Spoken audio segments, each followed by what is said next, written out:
As the Israel-Hamas war grinds on, with geopolitical developments taking place across the region from Pakistan to the Red Sea, it's easy sometimes to allow the reason why the Israeli Defence Forces entered the Gaza Strip to begin with on the 7th, after the 7th of October massacres, to pass from immediate political conversation. As South Africa takes its ridiculous claims of genocide to the International Criminal Court and the UN Assembly squabbles, the international community doesn't seem to be focusing on the nihilistic death cult that is Hamas, which still holds over 100 Israeli hostages with ages ranging from infants to the elderly. Well, I'm joined now by three family members of the hostages: Ziv Abud, the girlfriend of Elia Cohen, who was kidnapped at the Nova party; Liren Berman, brother of twins Ziv and Gali, who were kidnapped from their house in Kfar Aza; and Eli Alberg, the father of Liri Alberg, an 18-year-old female who was kidnapped from a bomb shelter near the border. So thank you, all three of you, for coming in. Eli, do you have any news of what has happened to your daughter? Now it's past 108 days. We don't have any news after 58 days. The last news was before 58 days because the people that released, they tell us about Liri that she was okay, but without shower, without food, under the ground, 40 meters, with a lot of humidity. They are asleep in the bed, on the floor. No bed, no nothing, no hygienic issues. And Ziv, you've come here, and it's very brave of you to come and talk about the situation you find yourself in. What is the message you want to get across to the British people? The message that we want to cross is we need help to bring them back. We need support to bring them back. We need help. And what sort of help are you looking for? What do you think the British government could do? I think that we need to pressure more Qatar about this situation, because Qatar, they have a lot of pressure of Hamas. They bring them a lot of money, and we know that if Qatar want, tomorrow they released. And it's your boyfriend who's being held, and you and he have been together for a long time, since you were really quite little. Yes, my boyfriend for 7 years. Do you hold up the poster so that people can... My boyfriend for 7 years. Since you were a teenager? Yes. Since you were very young. I mean, this is just so hard for you. It's very hard. And do you have any news? No, we don't have any news about Elia. I know just that he was injured because I was with him in the shelter, in the party. And this is the last thing that we know about him. And we got a video. And Liren, your twin brothers are also held. Again, do you have any news?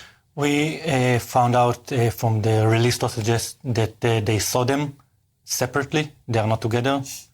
They were alive, which is relief, with minor injuries. But minor injuries in the tunnels of Hamas can quickly become severe injuries. So we have information 54 days after October 7th, but since then it's all over again.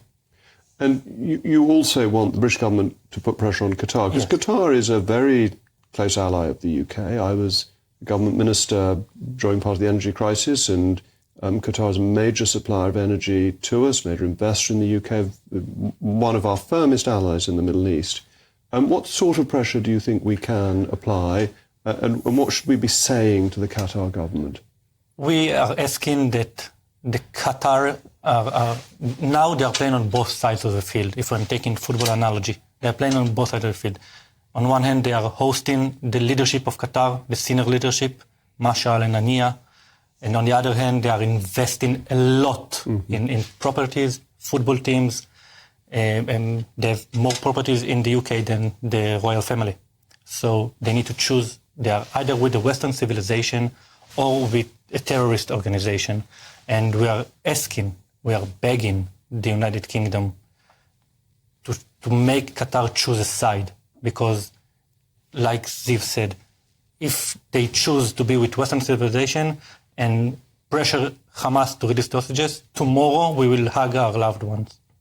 And how are your visits going whilst you're here? Who are you seeing and what type of reception are you getting? Everyone is really sympathetic, everyone we met. But the time for team sympathy is over. We need action, and we need action now. Actually, we met Prime Minister Rishi at noon. Again, I thanked him because he was one of the first prime ministers in the world to came to Israel after October 7, and he is very supportive of us. And I asked him to continue to pressure, to continue to put the hostages in the front pages, to continue to talk about them, because this is the worst humanitarian crisis right now for us. Of course. But we need the support.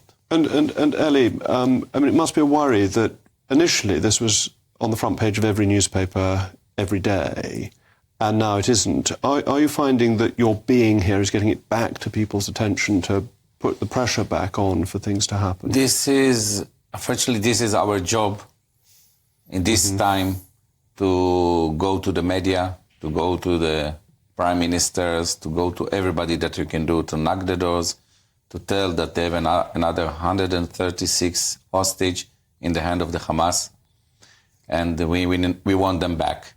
I don't know, even me, I'm sitting here, and we don't have power after 108 days, that we don't see my child, his brother, his girlfriends, his boyfriends, and all the people there's in Israel that waiting for the most love that they are hostage. And we need to do this job. We need to knock on all over the door, that all over the world will understand that today it's in our situation, tomorrow it can be in your neighbors.